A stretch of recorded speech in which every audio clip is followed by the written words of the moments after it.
Assalamualaikum warahmatullahi wabarakatuh.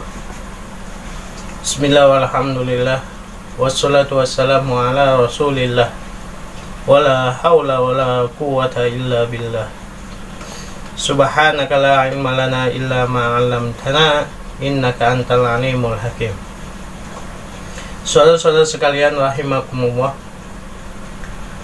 pada beberapa video sebelumnya sudah saya jelaskan perintah Allah Subhanahu wa ta'ala kepada kita untuk senantiasa menjaga keimanan dan ketakwaan kita kepada Allah Subhanahu wa ta'ala sampai akhir hayat kita, sehingga kita dapat menggapai derajat husnul khatimah. Apa itu husnul khatimah? Husnul khatimah berasal dari kata husnul dan al-khatimah. Husnul, hasuna, yasun itu baik. Al-khatimah itu penutup. Jadi penutup yang baik, yaitu penutup di akhir hayat kita, dimana kita dalam kondisi memiliki kejiwaan yang lebih bersih, memiliki jiwa yang lebih baik daripada pada saat-saat sebelumnya. Nah, ini saudara-saudara sekalian, ada dua kemungkinan kita termasuk dalam kategori husnul khatimah ini. Yang pertama, bisa jadi seseorang memiliki keimanan dan ketakwaan yang baik dan terus dijaganya, sehingga dia terbiasa dalam kondisi seperti itu, dan Allah wafatkan dia dalam kondisi seperti itu, ya. Artinya keimanan dan ketakwaannya terjaga sampai akhir hayat dia. Nah, bisa juga yang kedua, ketika seseorang dalam masa menjalani kehidupannya penuh dengan lika-liku. Bahkan ada sebagian orang yang betul-betul sangat kelam, sangat akrab dengan perbuatan-perbuatan maksiat kepada Allah Subhanahu wa ta'ala, tapi di akhir hayatnya Allah berikan hidayah. Bisa jadi karena doa seseorang, bisa jadi karena doa orang tuanya yang Allah kabulkan, supaya dia menjadi orang yang soleh, supaya dia wafat dalam kondisi husnul khatimah. Walaupun terkadang saudara-saudara sekalian, pada dalam banyak kasus bisa jadi ketika dia akan mendapatkan hidayah itu, dia diuji oleh Allah Subhanahu wa ta'ala, baik dalam bentuk ujian penyakit ataupun masalah, sehingga di situ terbuka hatinya, tergerak hatinya untuk betul-betul bertobat kepada Allah Subhanahu wa ta'ala, untuk kembali kepada Allah Subhanahu wa ta'ala. Nah, kemudian setelah mendapatkan hidayah tersebut, Allah wafatkan dia dalam kondisi seperti itu, sehingga ini juga termasuk dalam kategori husnul khatimah, akhir yang baik. Nah, baik yang pertama ataupun yang kedua, saudara-saudara sekalian, intinya bahwa ketika seseorang mendapatkan derajat husnul khatimah, maka pada saat itu jiwanya dalam kondisi yang bersih, bahkan sebagian orang jauh lebih bersih daripada masa-masa sebelumnya. Seperti yang kedua tadi, ya, yang tadinya penuh dengan perbuatan dosa, tadinya sangat akrab dengan perbuatan maksiat, kemudian Allah berikan hidayah, sehingga ketika setelah mendapatkan hidayah dan taufik, kalau dalam bahasa hadis dalam riwayat Imam Ahmad itu disebutkan yuwaffiquhu, ala amalin sholih. Kemudian Allah berikan taufik. Taufik ini kemampuan untuk melakukan perbuatan amal soleh. Yuwaffiqu ala amalin sholih. Allah berikan taufik untuk melakukan satu amal soleh. Summa yakbiduhu alai. Kemudian Allah wafatkan dia dalam kondisi melakukan amal soleh tersebut. Nah, maka dalam surat Al-Fajr ayat 27 Allah berfirman, Bismillahirrahmanirrahim, ya ayyatuhan nafsul mutmainnah. Ini di ayat 27. Kemudian di ayat berikutnya, irji'i ila rabbiki radiyatan mardiyah fadkhuli fi ibadi wadkhuli jannati.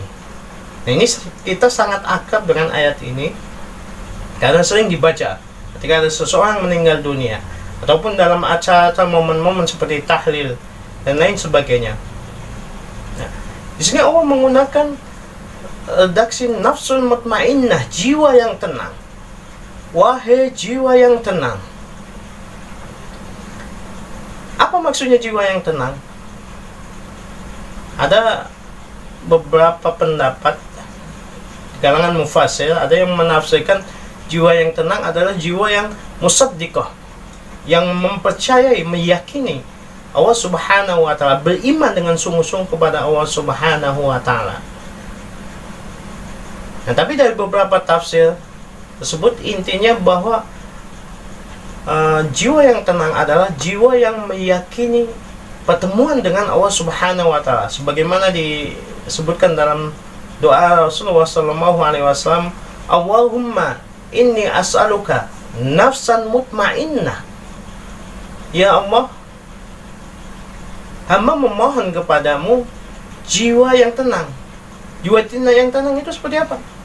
Tu'minu biliqa'ika, yang beriman, meyakini akan perjumpaan denganmu ya Allah. Jadi sangat yakin bahwa dalam menjalani hidup ini akan diakhiri dengan satu kematian, yang kemudian setelah kematian itu dia akan bertemu dengan Allah Subhanahu wa ta'ala. Jadi bukan hanya kehidupan di dunia saja. Wa tadha biqada'ika. Nah, karena sangat yakin kepada Allah Subhanahu wa ta'ala, maka dia pun rela, ridho, ya, dengan berbagai macam keputusan yang Allah berikan untuk dirinya, yang baik ataupun yang buruk. Dengan apapun yang Allah berikan untuk dia, dia ridho, dia ikhlas, sehingga tidak ada muncul buruk sangka pada Allah Subhanahu wa ta'ala, apalagi sampai tahap frustasi atau sampai nekat untuk melakukan bunuh diri, saudara-saudara sekalian. Seperti yang pernah saya jelaskan pada salah satu video, ya, ketika menjelaskan tentang upaya kita untuk membersihkan jiwa kita. Watakna'u bi'atoika, dan menerima apa yang Engkau berikan kepada kami ya Allah, kepadaku ya Allah. Nah, inilah jiwa yang tenang, dengan ridho, ikhlas terhadap apapun yang Allah berikan, takdir yang sudah Allah tentukan untuknya, baik ataupun buruk, maka dia akan menjadi lebih tenang dalam menjalani kehidupan ini. Nah, kemudian dia jaga perasaan seperti itu, jiwanya seperti itu, sampai betul-betul bertemu dengan Allah Subhanahu wa ta'ala, sampai kematian menjemputnya. Nah, inilah yang dinamakan dengan nafsul mutmainnah. Nah, banyak mufassir yang berpendapat bahwa ayat ini diucapkan, atau perkataan ini, ya ayat Tuhan nafsul mutmainnah, diucapkan oleh para malaikat yang akan menjemput dia ketika ruh akan keluar dari dirinya. Maka diucapkan, ya ayat Tuhan nafsul mutmainnah, wahai jiwa yang tenang, irji'i ila rabbiki, kembalilah kepada Tuhanmu. radiyatan, dalam kondisi ridho, dalam kondisi senang. Kenapa? Karena telah meyakini dan melihat balasan-balasan yang akan Allah berikan kepadanya.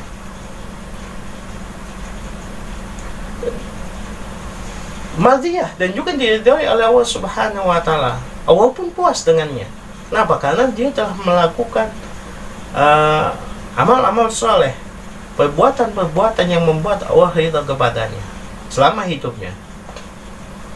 Walaupun terkadang tadi seperti yang saya katakan, di akhir hayatnya ternyata dia mendapatkan hidayah sehingga Allah ridha kepadanya. Fadkhuli fi ibadi, maka nah ini perkataan Allah Subhanahu wa taala kepadanya, fadkhuli fi ibadi, maka masuklah kamu wahai jiwa yang tenang tadi, fi ibadi, ke dalam golongan hamba-hambaku. Maksudnya hamba-hambaku yang mukmin, hamba-hambaku yang beriman, hamba-hambaku yang musaddiqin, yang betul-betul memiliki keimanan yang sungguh-sungguh. Wadkhuli jannati, dan ini balasan bagi jiwa yang tenang dan masuklah kamu ke dalam surgaku. Nah inilah saudara-saudara sekalian, ketika seseorang menemui akhir kehidupannya atau ketika ajal menjemputnya, kemudian dalam kondisi jiwanya bersih, jiwanya telah dibersihkan oleh Allah Subhanahu wa taala dari unsur-unsur negatif, hal-hal negatif yang merusak kehidupannya, maka Allah berikan balasan. Pertama, dimasukkan ke dalam golongan hamba-hamba Allah yang mukmin, yang beriman, yang soleh, ya. Kemudian yang kedua, dimasukkan ke dalam surganya Allah Subhanahu wa taala. Mudah-mudahan saudara-saudara sekalian kita semua termasuk ke dalam golongan ini. Amin ya rabbal alamin. Demikian hadana wa iyyakum ajmain ila shiratal mustaqim. Wal afu minkum. Wassalamu alaikum warahmatullahi wabarakatuh.